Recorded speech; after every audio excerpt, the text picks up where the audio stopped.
Have you ever had a client that was really interested in either buying a home or selling a home with you, and then all of a sudden they just vanish? Well, I have this question from a viewer, and we're going to address it on this week's Realtor's Tip.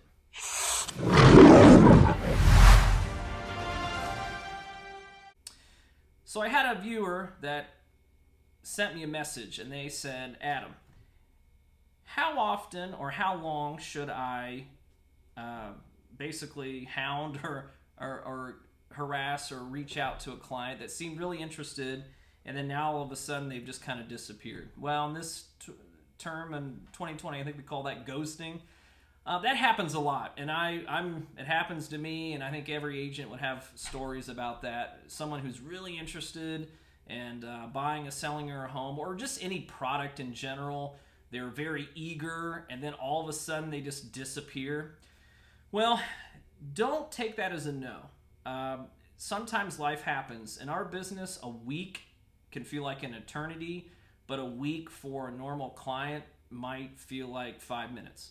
So don't feel that just because they're not responding at your timetable, that means no.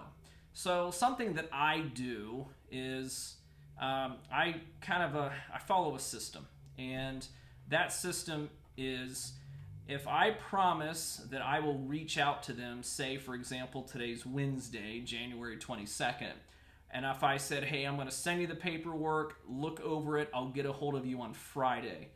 Please get a hold of them on Friday. If they don't answer or respond, that's okay. Life does happen. But when I leave a message with them, because they're not answering, remember, I will tell them I'm just following up with you as promised, because again, you're fulfilling your side of the bargain, and just want to let you know I'm following up with you as promised, and just wanted to see if you had any questions. If 2 or 3 days go by, no answer, then respond back to them again. Hey, I sent you some information on Friday. I haven't heard back from you. I know you were wanting to move forward on it this week. Remember, kind of recap of what they told you. You're fulfilling your end of the bargain. Just wanted to make sure you got everything. And again, this could be an email. It could be a phone call. And if they still don't respond, then give them a few days. Don't call them the next day and the next day and the next day. That's borderline harassment. And think of it like dating. You know, for all you youngsters out there, when you date, if you're constantly harassing people for business or a date, it makes you look a little desperate, and it makes you look like you don't have anything else better to do or any other clients to service. So you want to be proactive, and I think the expression I always use is passive-aggressive, meaning you want to be aggressive, but be very soft and passive about it. So, for example, you might, when you follow up with them, you might want to recap about, hey, I know you were going on a camping trip this weekend. I hope you had a great time. Again, I sent you that paperwork on Friday. Let me know if you have any questions. I didn't hear back from you. And just leave it alone. After the second time I reach out to them, I would hope at least one of those is a phone call. Email's great, but emails can go into spam folders. That happens even to my best clients for some weird reason. But at least give them a phone call. Phone call kind of shows the escalation of urgency. So you want to at least make a phone call in there. And in today's society, we do texting, we do emailing, but a phone call now is more personable than, I don't know if that's the word personable, but more personal than a text or an email or whatever.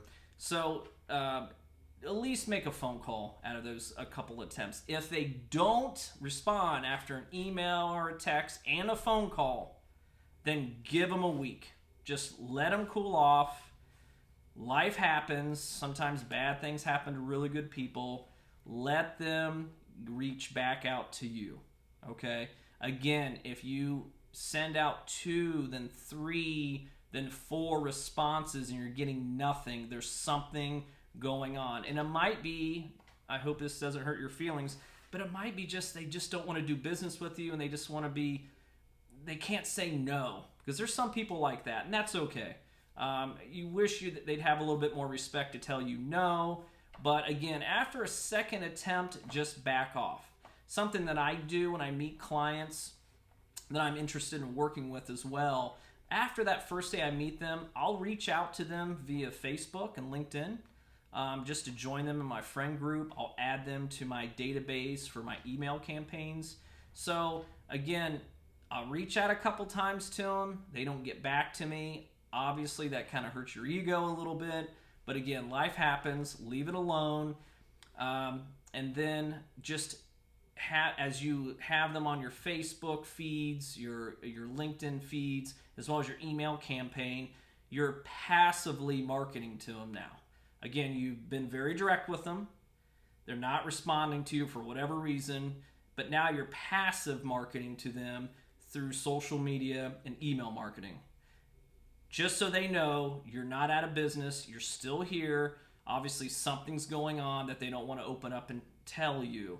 I've had clients that have ghosted me, for example, and literally 3 years go by and they come and they shoot me an email out of the blue.